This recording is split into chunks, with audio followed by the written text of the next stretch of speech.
अस्सलाम वालेकुम। मरीम नवाज़ साहिबा ने कल उलमा इकराम के सामने बैठ के एक लंबी चौड़ी तकरीर की और उस तकरीर में मरीम नवाज़ साहिबा ने इमरान ख़ान साहब के ख़िलाफ़ हर तरह की स्टेटमेंट देने की कोशिश की। उसमें उन्होंने उन्हें मज़हब के मुखालिफ भी बयान किया। उसमें उन्होंने हर तरह से ये साबित करने की कोशिश की कि इमरान ख़ान साहब इस्लाम का गलत इस्तेमाल करते हैं और इस्लाम का गलत इस्तेमाल करके अपने बयानिए को जो है वो क़ुव्वत बख्शते हैं। हालाँकि मरीम नवाज़ साहिबा जो ख़ुद उलमा कराम के सामने ये ख़िताब फरमा रही थी, उनके सबसे पहले आप उनके अंदाज़े बयान को देखें, उनके बात करने के अंदाज़ को देखें, उनके अपने इल्म को देखें, उनके अपने अमल को देखें और उसके बाद सामने सुनने वाले लोगों को देखें। तो मैं दोनों तरह से हैरान हुआ कि मरीम नवाज़ साहिबा किस ज़बरदस्त फ़ोर्सफुली तरीके से वहाँ पे अपने एक ऐसे फ़ॉल्स बयानिए को उन लोगों के सामने परसू कर रही थी। और सामने बैठे हुए भी वो लोग थे जिनको मुझे अफसोस है इस बात का कि उनमें से एक शख्स को भी ये जुर्रत नहीं हुई कि वो उठ के वहाँ से चला जाता या वो वहाँ पे अपनी आवाज़ बुलंद करता। क्या हमारे उलमा कराम इस नहज पे आ गए हैं कि वो किसी एक ऐसे खिताब को बैठ के सुन रहे हैं और वाह वाह भी कर रहे हैं जिसमें कोई बात हकीकत में मबनी नहीं है। और अगर कोई बात हकीकत में मबनी है भी तो देखें तो सही कौन बातें कर रहा है, आप किसकी बातें सुनने के लिए आए हैं, आपका दर्जा क्या है, आपका अपना लेवल क्या है। मुझे अफसोस है कि हमारे जितने उलमा कराम वहाँ बैठे थे, मैं उन सब का एहतराम करता हूँ, लेकिन क्या आप लोगों का ये लेवल हो गया कि आप लोग अब ऐसी तकारीर और ऐसी तकारीब में जाके बैठेंगे?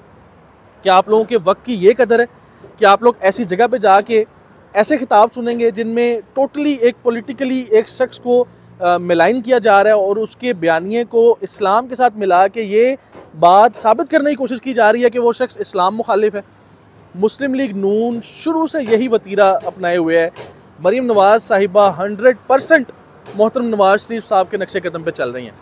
नवाज़ शरीफ साहब ने भी जब 90s के ज़माने में पीपल्स पार्टी के ख़िलाफ़ अपने MNAs को MPAs को छंगा मांगा में इकट्ठा किया था, तो वो तब भी कहते थे कि आप लोग जो हैं, यानी कि अपने जो MNA MPAs उन्हें कहते थे कि आप लोग इस्लाम है और पीपल्स पार्टी कुफर है।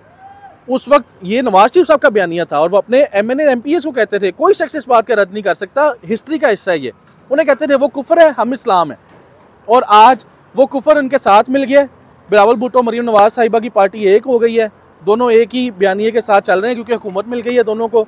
वैसे तो 2008 से ही इनका गठजोड़ था, वो वफाक में थे, ये सूबे में थे, फिर ये सूबे में चले गए, वो वफाक में आ गए। तो आपस में अंडरस्टैंडिंग तो पहले से ही थी, लेकिन पहले फिर भी कभी कभी ये लोग एक दूसरे के खिलाफ बयान दे रहे होते थे। अब तो खुल के सामने आ गए हैं, खुल के आ गए हैं सामने। और अब फिर ये इस्लाम है, मुस्लिम लीग नून फिर इस्लाम है। अब कुफर पीपल पार्टी की जगह इमरान खान पे आ गया, अब कुफर शिफ्ट हो गया वहाँ पे। तो मरीम नवाज़ साहिबा और मोहतरम नवाज़ शरीफ साहब बसद एहतराम, बहुत एहतराम के साथ आप अपने बयानिए के अंदर कुछ तब्दीली ले आएँ।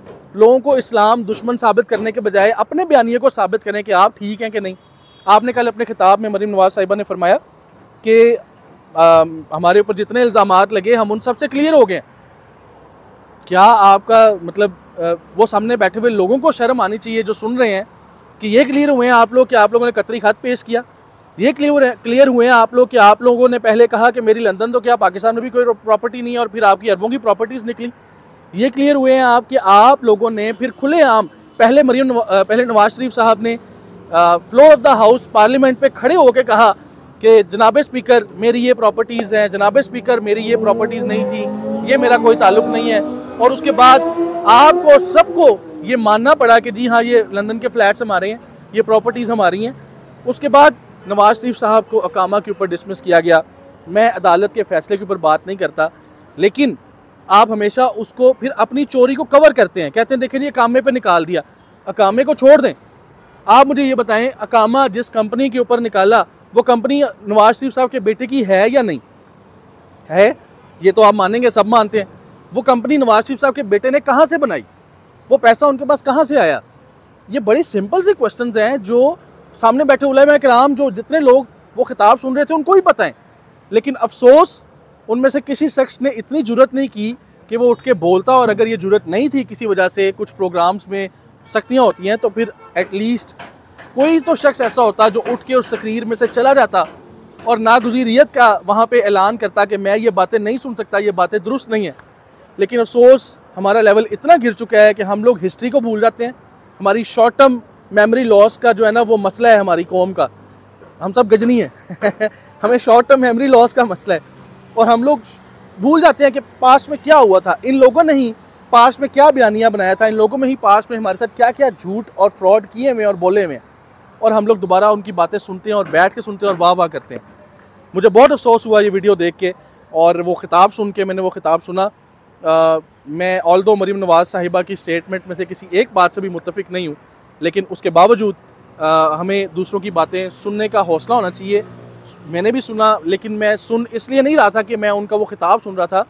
मैं ज़्यादा हैरत के साथ इसलिए सुन रहा था कि जो लोग सामने सुन रहे हैं ये क्या सुन रहे हैं। इसमें मरीम नवाज़ साहिबा ऐसी कौन सी बात कर रही हैं जो ये बैठ के सुन रहे हैं। उलमा इकराम बैठ के सुन रहे हैं, बड़ी बड़ी गाड़ियों के साथ, बड़े बड़े इमामों के साथ सामने बैठ के सुन रहे हैं। होना तो ये चाहिए था कि आप बोलते, उलमा इकराम बोलते और मरीम बीबी सुनती बैठ के। सर पे दुपट्टा तक उनके ठीक नहीं है और वो आपको खिताब कर रही हैं और आप सुन रहे हैं। मैं हैरान हूँ, मेरे पास इसका कोई तज्जिया तो मैं क्या करूँ। जो अल्फाज मेरे जहन में थे मैंने आपके सामने रखे हैं।